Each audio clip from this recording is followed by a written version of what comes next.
Hi there, folks. Welcome back to geometry.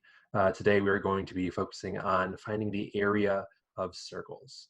All right, before we get into it, there's a warm-up problem here for you. So an isosceles triangle has an area of 120 square inches and a base that has length 16 inches.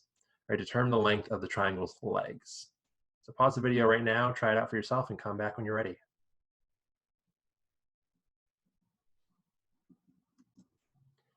All right, and we're back with the answer. Go ahead and check your work. How did you do? So make sure you're setting up with the proper area formula for the area of a triangle. It is base times height over 2. Plug in your appropriate values based on the information you were given. Solve for h, and you get 15. Then if we draw an isosceles triangle, we know that the altitude, the height, will bisect the base.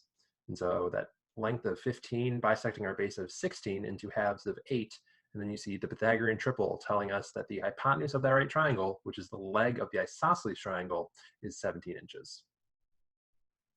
All right, let's move ahead now and get into the meat of what we need to be doing here today. So the area of a circle. First, I want us to focus on sort of this collection of regular polygons on the right. You can recognize a lot of them at the top. So we got an equilateral triangle, a square, then we have our regular pentagon, hexagon, heptagon, and so on and so forth.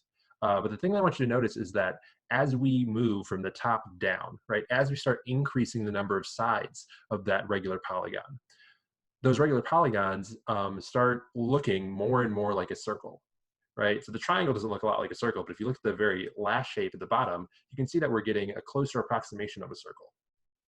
Right, really when we talk about finding the area of a circle, it might be useful for us to think about a circle as an infinitely sided polygon, right? A polygon with infinitely many sides. Because if we can do that, then we can sort of hijack the area formula for a regular polygon and retrofit it to work for a circle, right? What am I talking about? What does that even mean? Well, let's recall the area formula for a polygon. So for a regular polygon, area is equal to the apothem times the perimeter over 2, right? That's something that we found out at the beginning of the week, that for the area of a regular polygon, apothem times perimeter over 2 is equal to area. All right, so in the context of a circle, what's an apothem and what's a perimeter, right? I could drop down this center for a circle and draw in a radius, right? And in a circle, the apothem and the radius are essentially the same thing. So when we're talking about an apothem, we might as well be talking about the radius. All right, when we talk about the perimeter of a circle, remember that's the distance all the way around the circle. Right, the perimeter of a circle, we have a name for it. If you recall back to when we were studying circles, the perimeter of a circle is the circumference. All right, so if we're talking about perimeter in the context of a circle, we would call that the circumference. If we're trying to calculate area, that's still getting divided by 2. Right, but now we can make some key substitutions in this formula. Radius is going to be the same. We're just going to call it r, right? That's the variable that we use to describe radius. But circumference, hopefully you recall, is equal to 2 pi r. Right, that's our formula for circumference. So making a substitution there from the word circumference to 2 pi r. I'm going to shrink this up. I'm going to pull this up here, and we'll do a little more math. All right, so right now, this is where we're at with our formula for the area of a circle. Right away, you might notice that we can reduce out our 2's. That'll make it nice and easy to work with, no more fraction.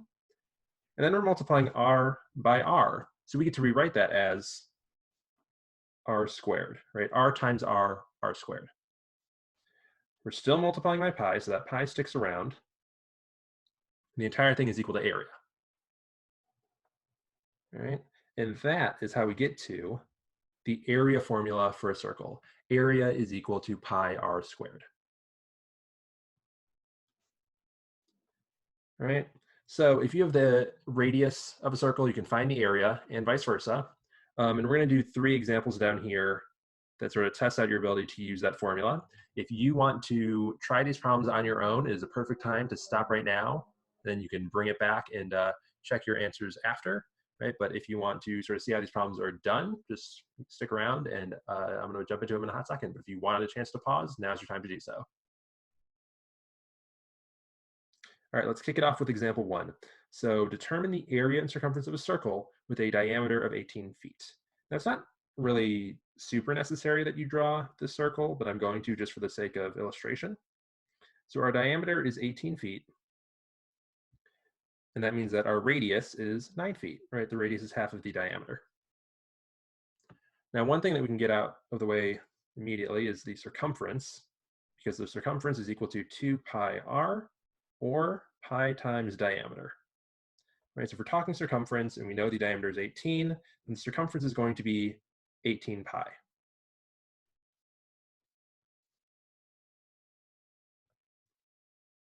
Right, if we're talking about area, we said that our area formula was pi r squared. And we just found that the radius, r, was 9.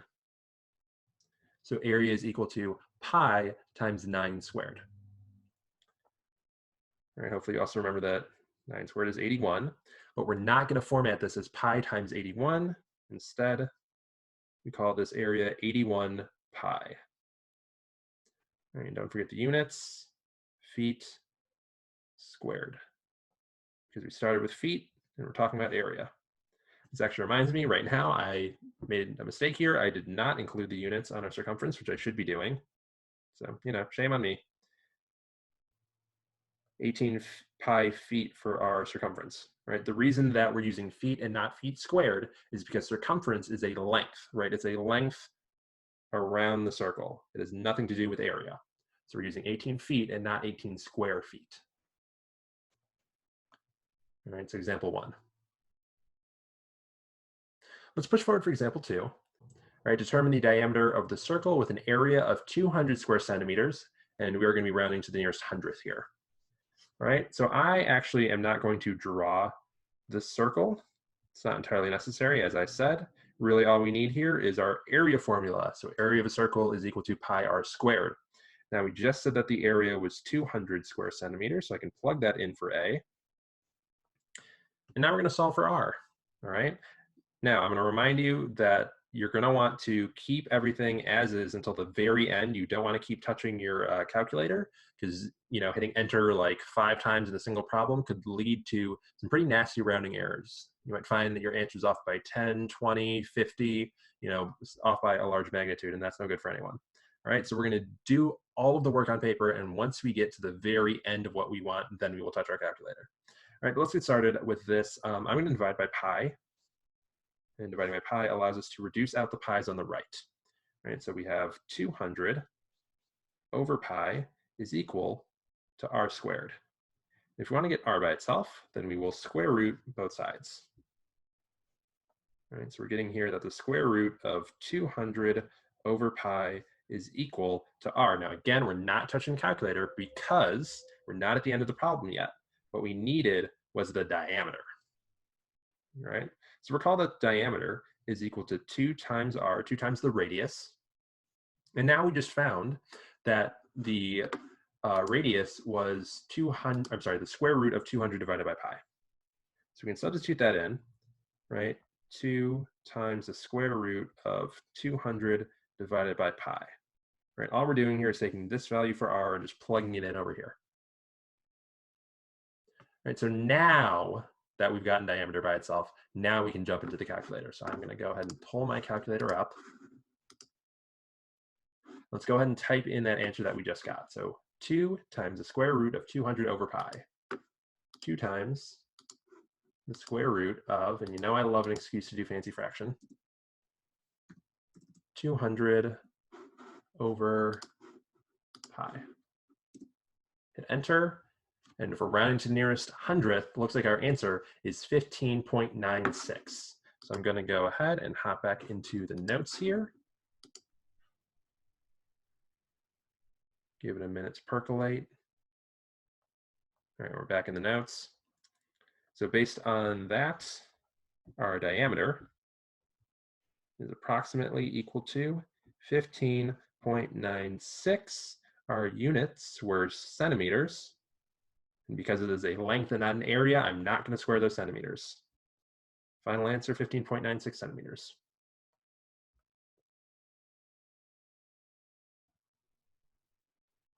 All right, on to the last one. Let's do example 3. So determine the area of the circle with a circumference of 60 pi meters.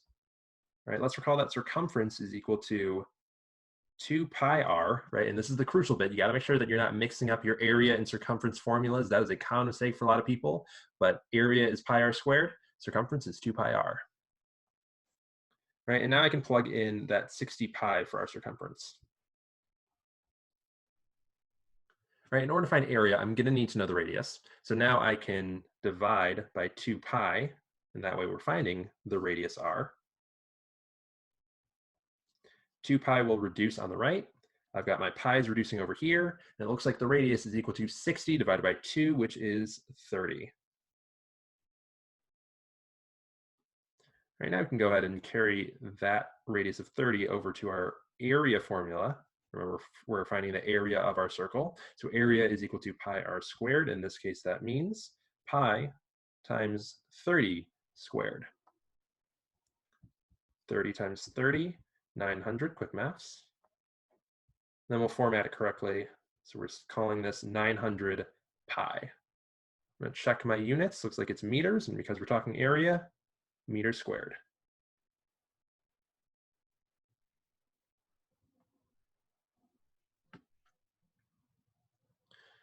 All right, so at this point, there are 2 more pages in the PDF that you're working on. Those are actually going to be embedded in the Go Formative. So I will see you back on the Zoom call, and we will do that in groups.